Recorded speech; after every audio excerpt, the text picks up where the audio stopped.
Olá, pessoal! Temos mais dicas por aqui. Hoje nós vamos falar de potência de expoente negativo.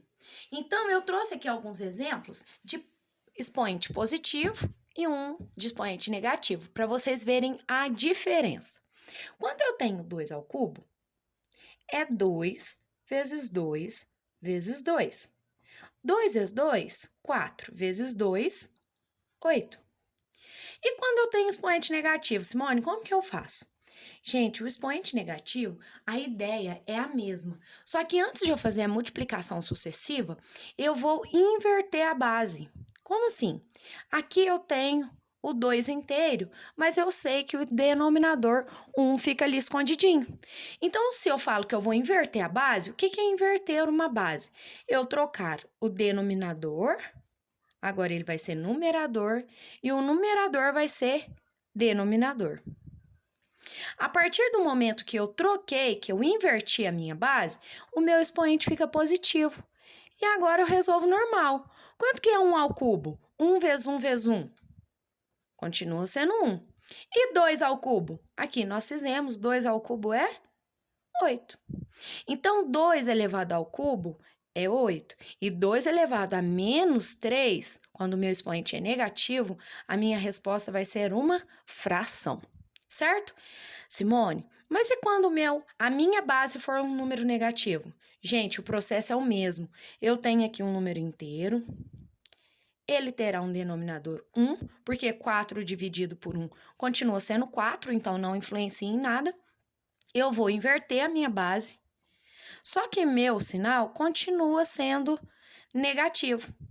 Quem que vai mudar o sinal? O meu expoente. A partir do momento que eu inverti a minha base, o meu expoente fica positivo.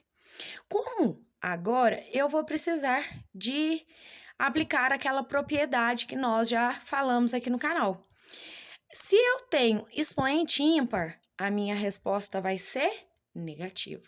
Quanto que é 1 ao cubo? 1. 1 vezes 1 vezes 1 é 1. E 4 ao cubo? 4 vezes 4, 16. 16 vezes 4, 64. Certo? Então, por ter um expoente ímpar, a minha base, o meu resultado final vai ser negativo. Vamos lá, mais um exemplo aqui, pessoal. Eu tenho aqui também uma base negativa, vai continuar sendo negativa. Como o meu expoente é negativo, eu vou ter que inverter a base.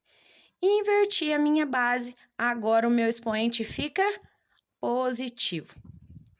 Lembrando da regrinha do expoente. Se eu tenho aqui expoente par, o que vai acontecer? A minha resposta vai ser positiva. Quanto que é 1 ao quadrado? 2 ao quadrado? 4, que é 2 vezes 2. Para finalizar, tem uma questão aqui que sempre gera dúvida nos alunos. Qual que é essa questão? Quando eu não tenho parênteses. Quando eu não tenho parênteses, como lidar com esse negativo que está fora do parênteses? É simplesmente, gente, raciocinar o seguinte. Quem que está elevado a menos 2? Quem está elevado a menos 2 é só o 2. O sinal continua negativo. Então, aqui eu tenho 2 elevado a menos 2. Como o meu expoente é negativo, eu vou inverter a base. Vai ficar meio.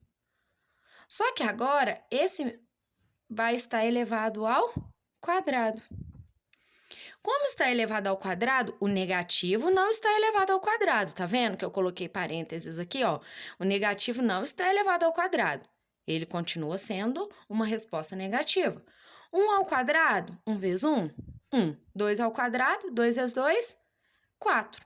Então, eu tenho sim, gente, tem uma grande diferença quando o meu expoente é negativo e eu tenho base negativa com parênteses, quando o meu expoente é negativo e eu tenho uma base negativa só que sem o parênteses. O parênteses, nesse caso, faz total diferença.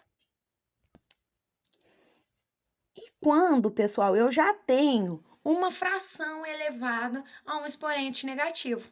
Pronto, se já é fração, é só inverter. Então, o meu numerador vira denominador e o denominador numerador. A partir do momento que eu fiz a troca, meu expoente fica positivo. E agora é só a gente fazer 4 ao quadrado. 4 vezes 4, 16.